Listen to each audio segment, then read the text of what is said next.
We need to agree on some basic things. First, leading edge. This is the part of the airfoil that hits the air, right?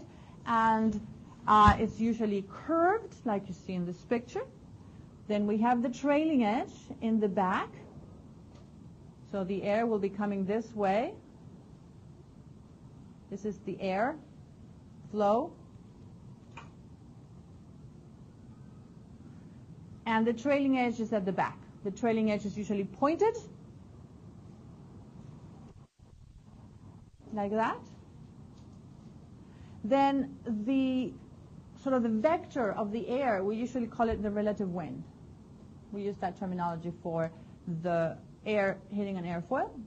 And then the point, say, of, if you think about the point of maximum, the farthest away point of maximum curvature here on the leading edge to the trailing edge, that maximum distance is called the chord. Here's the chord length, or just chord. Usually we use the letter C for the chord.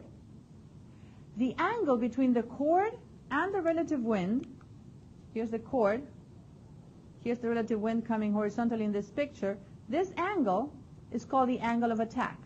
Usually we use the Greek letter alpha for that, angle of attack. So we're going to use that a lot for our discussion, angle of attack. It's going to be an important, very important parameter in all our discussion. Now, perhaps a little less, less importance. We're not going to use it as much, but some other terminology that is important for the airfoil is the camber, which represents the curvature. So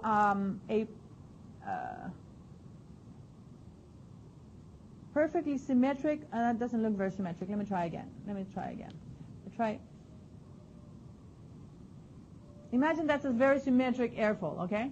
Then that very symmetric airfoil, we have basically no camber because the chord and that middle line that is equidistant from the top side and the bottom side coincide. So it's a straight line in the middle. That's no camber airfoil.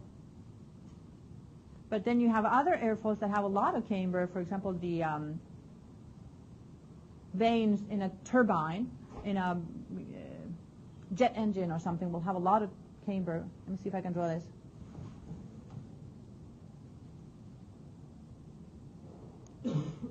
How's that? That's a lot of camber right there. Okay? So the chord here, funnily enough, the chord is going to be from here to here, a straight line. So it isn't even contained in the airfoil right there. See, that's the chord. Whereas the camber is going to be a line like that. Okay? And then you have lower camber for the lower side and upper camber for the upper side. That's the terminology. Okay?